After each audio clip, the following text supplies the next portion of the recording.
This story is not my own, but it is my uncle's. My uncle lives in West Virginia, one of the more remote states in the eastern United States. While his main house is in a town, he also has a small cabin up in Spruce Knob, where he and my aunt would go during the summers. This cabin is very remote and accessed by jeep trails and isn't connected into the electrical grid. So, my aunt and uncle decided to take advantage of a 3-day weekend sometime in the late 80s and headed out to the cabin for some fly fishing and relaxation in the woods. When they arrived, my aunt went out to sketch some while my uncle unpacked and built a fire in the fireplace, as it was already getting dark. As night began to fall, my uncle noted how unusually quiet the woods were. He has been camping, canoeing, and backpacking all over the world, and he still says that this is the quietest he has ever heard the woods. He and my aunt packed up everything and went to bed late, sometime around midnight. My uncle awoke to a strange thumping and scratching noise coming from outside. He thought it was probably a bear or coyotes trying to get at the dog, and grabbed his .44 Marlin to go deal with it. As he pulled the gun out from its case, the door to the outside swung open, and a very large, hairy shape, vaguely humanoid, appeared silhouetted in the moonlight. He said he never quite got a good look at it, but the one thing he really remembers is the overpowering smell of stench and decay and 2 glowing, reddish-yellow eyes. He quickly emptied the .444, and while he didn't get a kill shot, he did scratch the beast's arm, which caused it to run, squealing into the woods. He and my aunt immediately grabbed their things, got into their Bronco, and hightailed it out of there. Whatever my uncle saw never really bothered them again, and when he returned in the morning with more people and firepower, he found little evidence of any intrusion, except for a single strange clawed footprint in front of the cabin, and claw marks on the door. I don't really know whether to believe my uncle or not, but this is unlike any story I have ever heard from anyone in my family, and he was completely serious when he told this one, and my aunt backed him up. This story has always deeply disturbed me, as I spend a lot of time in the woods. I'll be making a trip to their cabin this summer, so maybe I'll see the strange beast too.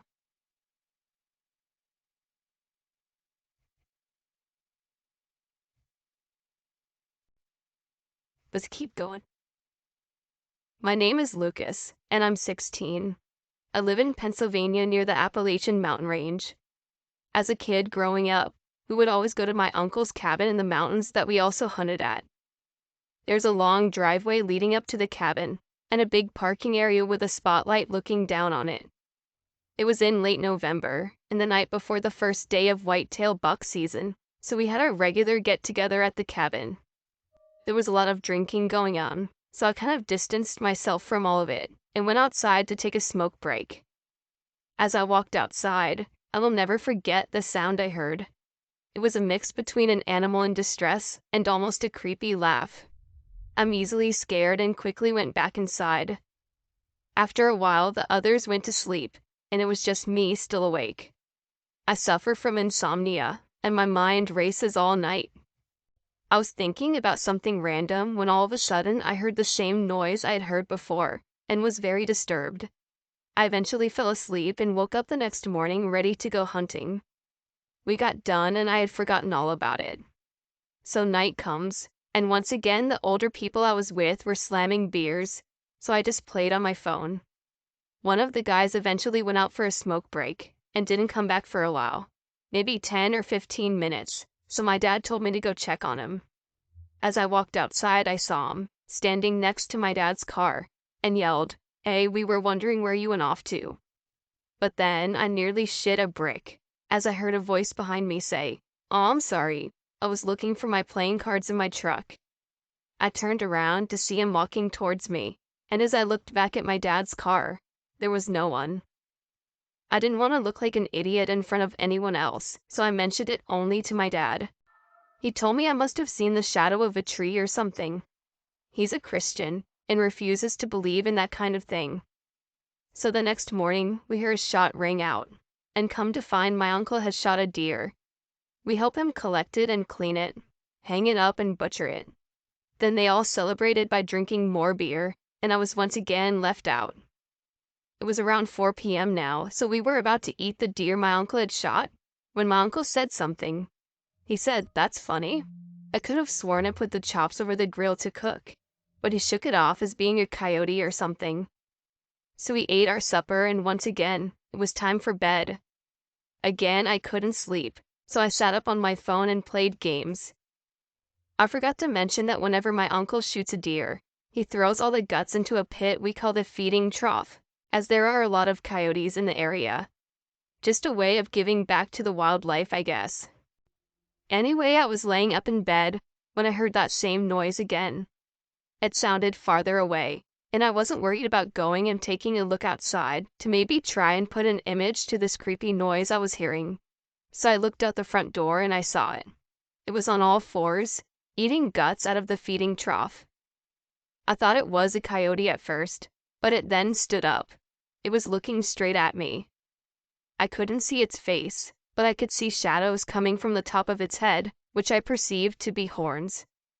I didn't move a muscle, afraid it would come charging at the door. It stared at the cabin for a good minute or so, just before vanishing. It didn't get down and trot off. It just disappeared. I told my dad what happened the next morning, and again he denied it being anything supernatural. Luckily, that was the last night I was staying there, and the next day I went online to try to figure out what the hell I saw. I guess it could have been a skinwalker or a wendigo, but I was never able to put a name to it. It still creeps me out to this day, and even though my uncle has sold that cabin since, I will never step foot in those mountains again.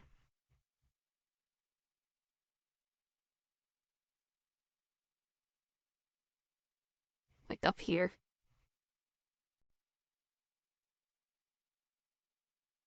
Echo, can you get... My father, mother, and I make frequent trips to the Smoky Mountains and stay in the cabins they have near Pigeon Forge. However, this particular trip still haunts me to this day. About 8 years ago, we stayed in a cabin that had an alarm system. It was already dark outside when we reached the cabin and got settled in. We set the alarm and thought we should watch a movie together. While we were watching the movie, the security alarm system went off. The alarm was only supposed to go off if the door was open. We checked the cabin top and bottom, but we could find nothing out of the ordinary. The next morning, we called the company that rented the cabin to us to have them check out the alarm system. Someone came and checked out the system, and they said it's been called out to our cabin multiple times within the past month with the same problem. Since it's only the first day at the cabin, I'm already feeling a little creeped out. I noticed that there's a book on the table that guests can sign and talk about how much they love the cabin. As I was reading more and more stories, I noticed that many of them mentioned feeling unsafe, and some even mentioned that they found wet footprints on the deck where the hot tub is.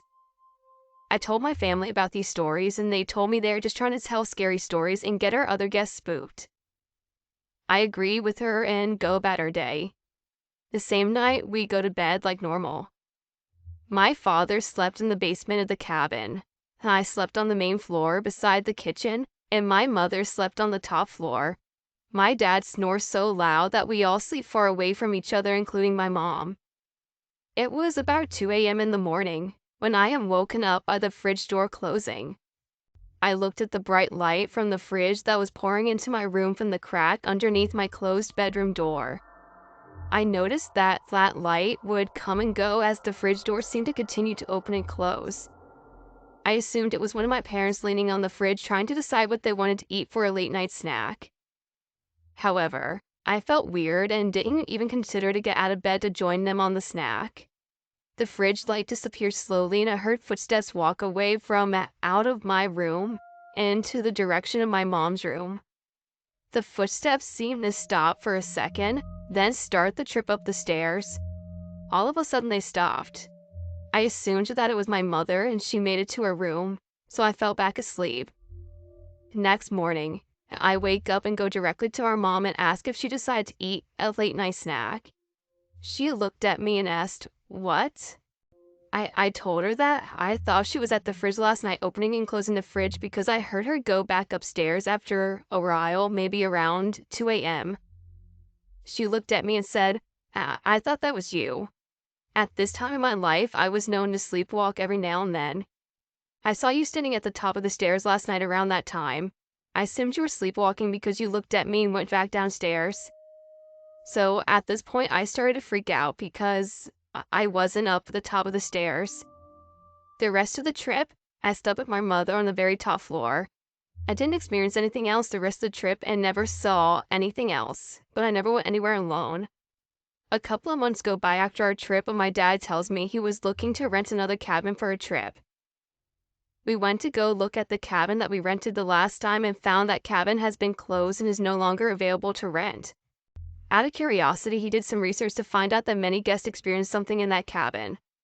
The complaints range from feeling unsafe to people thinking someone was in the cabin that shouldn't have been, to people leaving before their vacation was over. I'm not sure what my mother and I experienced that night at the cabin, but I now know that we aren't the only ones that went through something similar.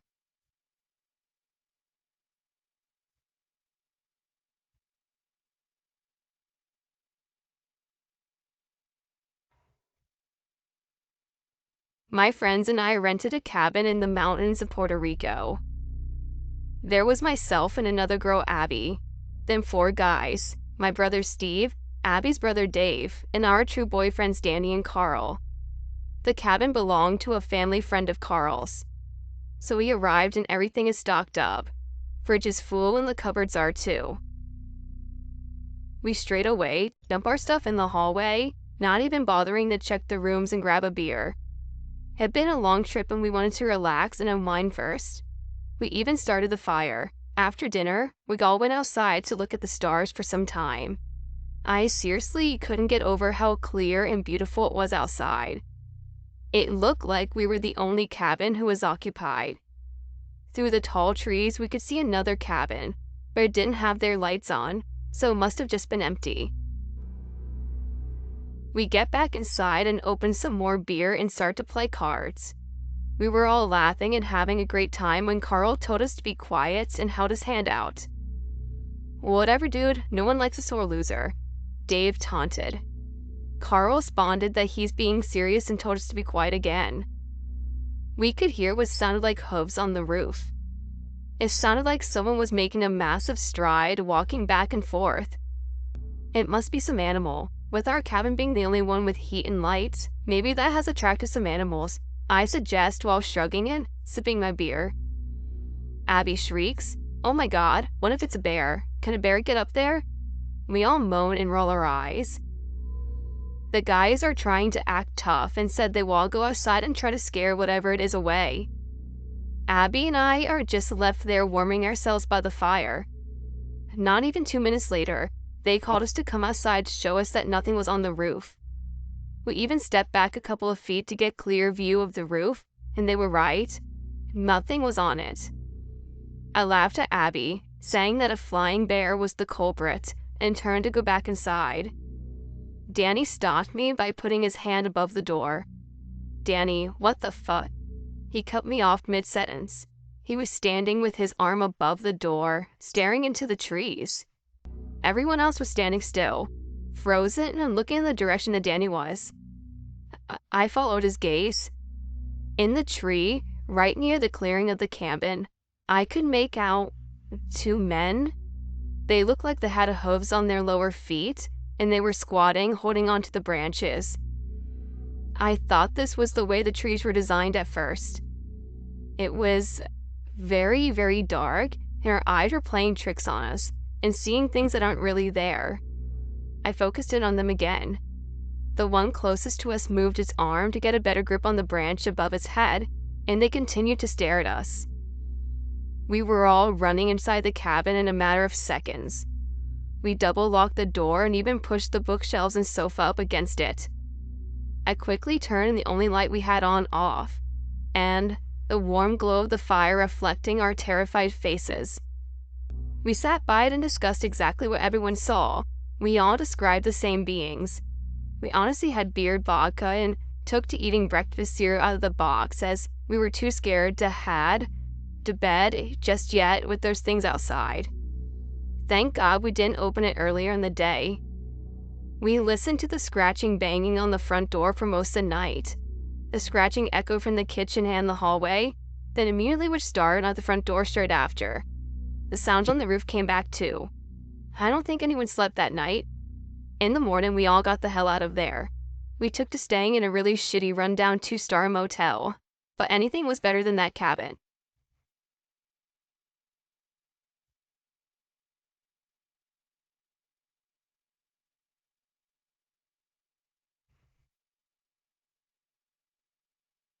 So 4 years ago, my friends invited me to stay at their cabin in Tahoe. I didn't really know them very well, so I asked if I could bring my best friend Mark along. It wasn't a very long road trip. It was something like 3 hours or so, so not that bad. The cabin was this old 4-story cabin, including basement and loft, with another smaller cabin in the backyard, which had 2 stories. When you stand in front of the cabin, you walk up along a flight of stairs, and in front, you will see a door. To the left is another pair of stairs that goes to a sliding door, and to the right is this path to the backyard. Once you go through the door, to your left is a door to the basement, and in front of you is the stairs that curves to the left and up to the 2nd story. There to your left is a bedroom, and to your right is a hot tub and laundry room, so that's water heater. And in front of you is another flight of stairs that goes up, and to the left again, you will get up to the living room, and to the left is the kitchen and bath.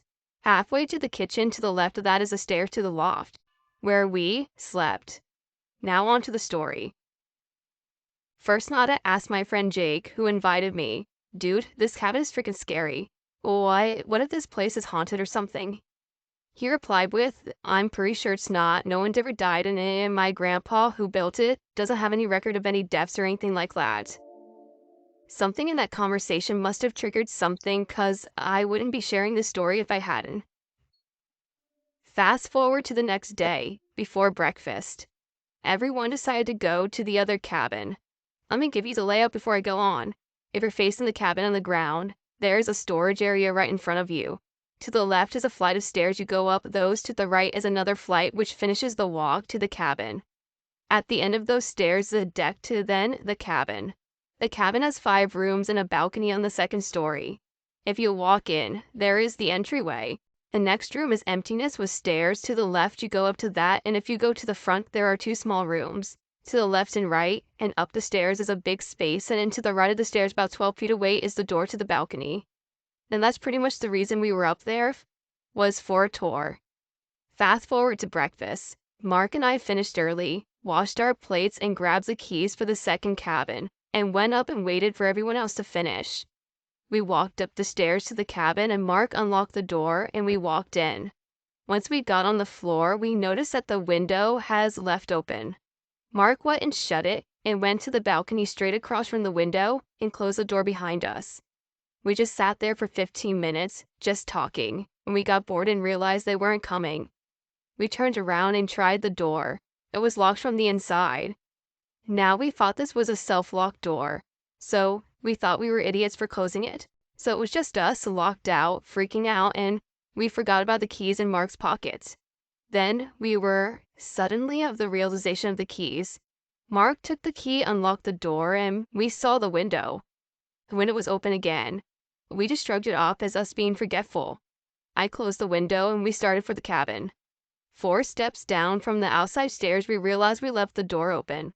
Well, I left the door open. I went to go close the door, and I heard it. Footsteps on the upper level. I ran back to Mark and pushed him down the stairs. I told him, "Someone's in the cabin." Those 4 words made us run fast as our little legs could. We got back to the 1st cabin and told everyone that. We went back to the 2nd cabin with knives and suggested that we go find who was in there. I yelled into the still open door, "If anyone is in here, come out. We have weapons." No answer. We ran into the cabin and did a complete sweep of the 1st floor and found nothing. I led everyone up the stairs and we found nothing but an open window. Fast forward to night. We kept that in the back of our minds, thinking about it occasionally.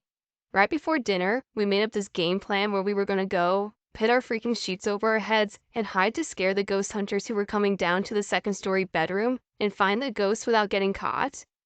It was my turn to be the ghost, so I went down to find a hiding spot.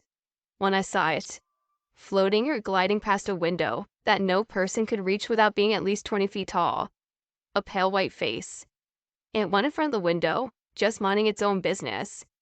Now, this game turned into the ghost finding to the ghost hunters.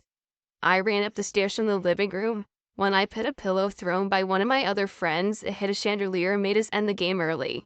After dinner, we were getting for bed. I told Mark what happened, and we said we wouldn't tell anyone till we were older. That night, I woke up at 3 a.m., but little did I know, Mark did as well. Going up the stairs to the loft was a shadow. I don't know how to describe it.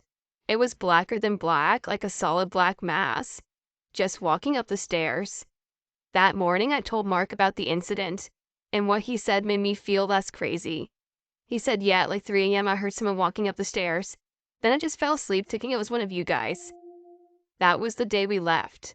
Now I only went there one more time after that incident and never had an experience like that ever again.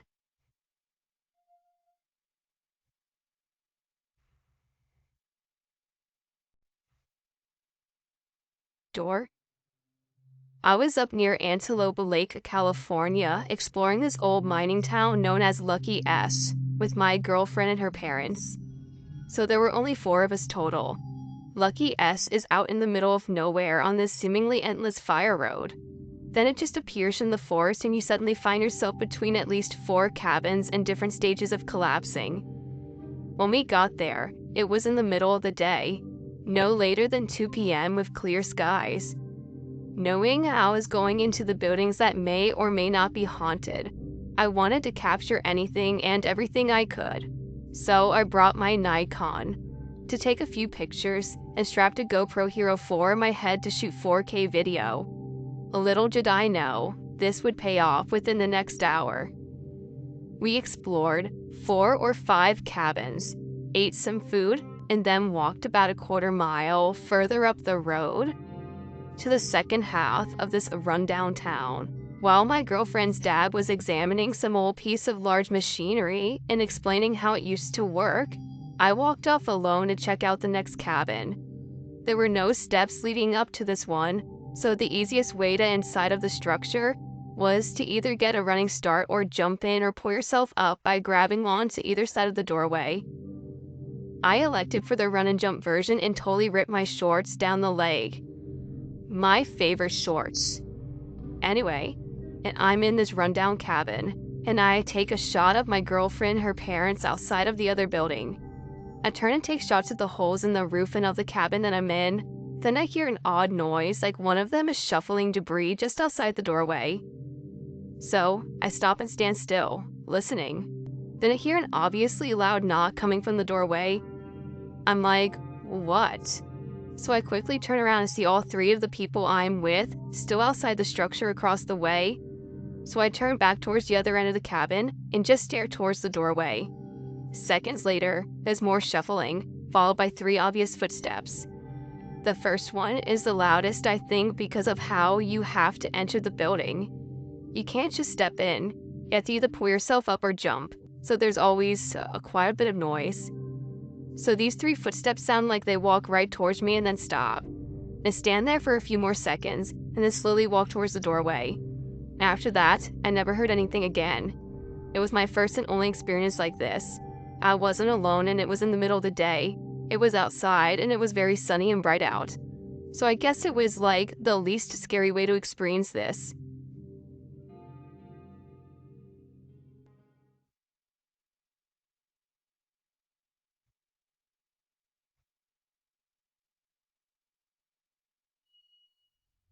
My grandparents used to live in the Ozarks in a tiny house in the woods.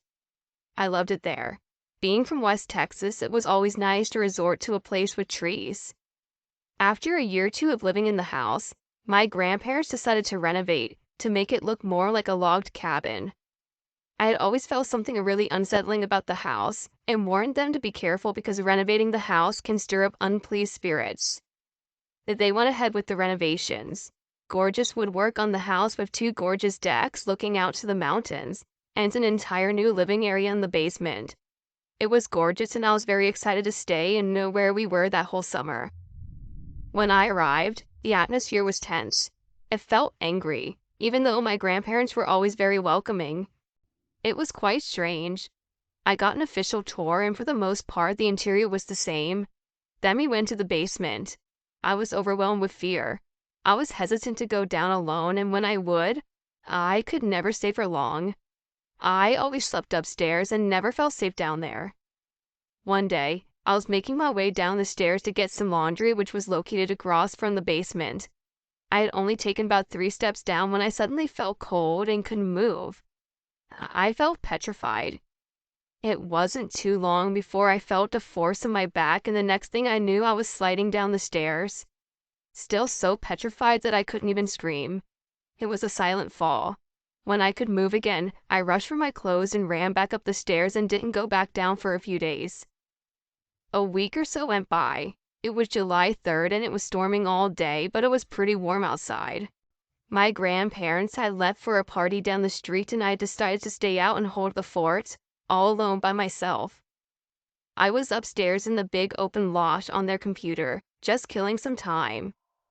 It was still storming outside, and it was the last moments of daylight. I was listening to music with my headphones over my head, browsing YouTube and the likes. I felt a familiar cold breeze, but instead of my entire body, it was just my neck.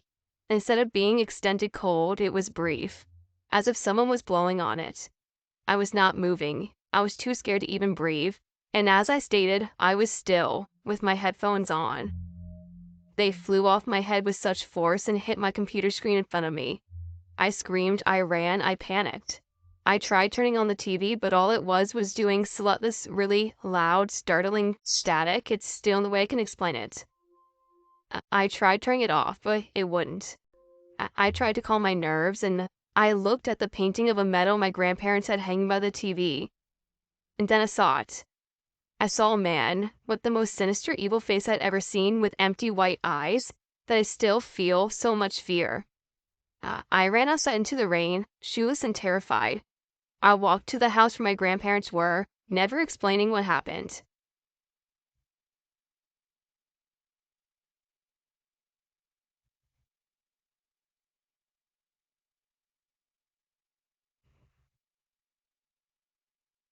So this happened when me and my family were on vacation in Pigeon Forge in Gatlinburg.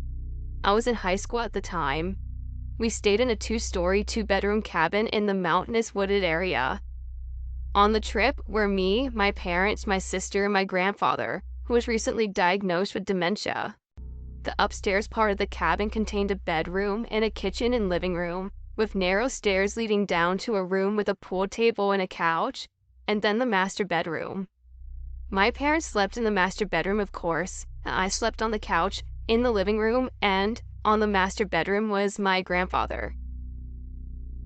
I'm laying on the couch. Everyone else is asleep.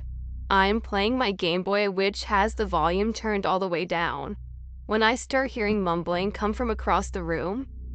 My parents' door is open, so I just brush it off, this sound bouncing off the wall, and not mention it to anyone. The next night, I again hear the mumbling, so I walk into my parents' bedroom and both are just watching TV. I asked what they were talking about, to which they replying they weren't talking. They just were watching Family Guy when it happened, so it wasn't like I was hearing the TV. So I go back in and sit down, and I hear a pool ball roll across the table. I'm pretty scared, but I'm a man, so I don't let nothing bother me, and eventually fall asleep. The next night, the same thing happens, only a lot more frequently. The last night there, I'm getting used to hearing the noises and pool balls moving, when all of a sudden, I hear one of the pool sticks slam onto the ground, which it was currently laying flat on the center of the table. Then I see this, what I guess is a see-through shadow, pass in front of the opening in front of my mom and dad's bedroom. Then I feel this ice-cold, tingly feeling that I really don't know how to describe. It was on my ankle. It was some sort of just sensation. I felt like someone was grabbing my ankle. I noped right off that couch and into my parents' bed. Mom immediately says, "You saw the shadow too then?" I was like, "Yeah," and I've been hearing all this other stuff. My sister then runs down the stairs because she gets awakened by my commotion. I tell Dad to turn off the TV and we all hear mumbling and pool balls rolling. Mom goes back downstairs with my dad to check if my grandpa's talking. While he is gone to continue, we hear the mumblings. Dad gets back and says he's sound asleep. For anyone who wants to visit the cabin, I would be very careful.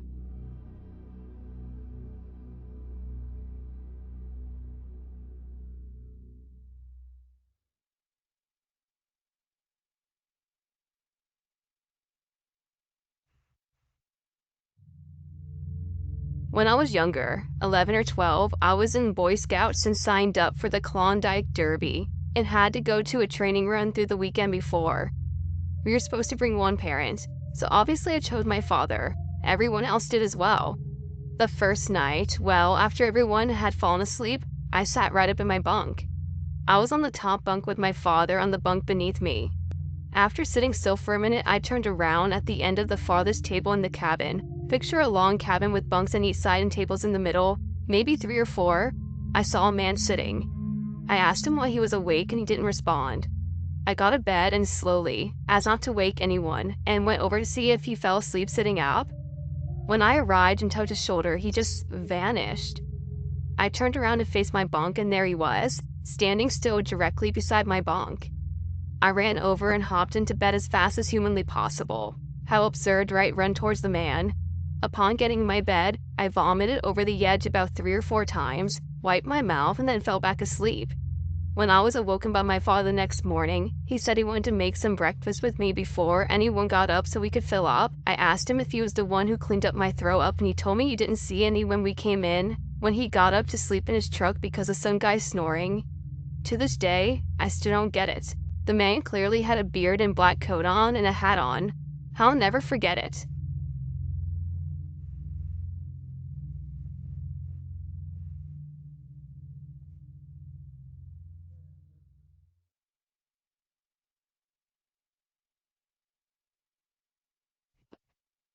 So my family owned a cabin on a small lake up in New Hampshire. We go up there every summer. It's basically our home away from home. There are other houses on the lake, quite a few near us, but beyond that it's pretty rural. Miles of woods stretch beyond the lake houses, so there's really no reason to be in an area unless you were hunting on a lake house or visiting the lake for whatever reason. So one night, maybe 6 years ago, it was late, probably around midnight. My ex and I were laying in bed just chatting about whatever. All of a sudden, we hear footsteps outside the open window. The window lays only about a halfway up the wall to the side of the bed and is situated so that it opens right up to the bottom of the bed where our feet are. The ground by my house is covered in a layer of pine needles that drop from above, so it's pretty hard to walk quietly, but the footsteps sounded like whatever was making them were trying their best not to be heard. They sound relatively close, but were rationalized by ourselves that they probably were just some sort of animal. A couple of minutes go by and we hear them again, except this time they seem closer. They seem to be right outside the window, still trying to move quietly. At this point, the two of us are starting to get a little freaked out. To our mutual horror, we look down and see a hand slowly coming through the window. Obviously, we scream and wake the house up, and my parents come running through the adjacent room. We tell them what happened, and my father rationalized it as the event of being in a figment of our imaginations. To this day, I don't know if he's right.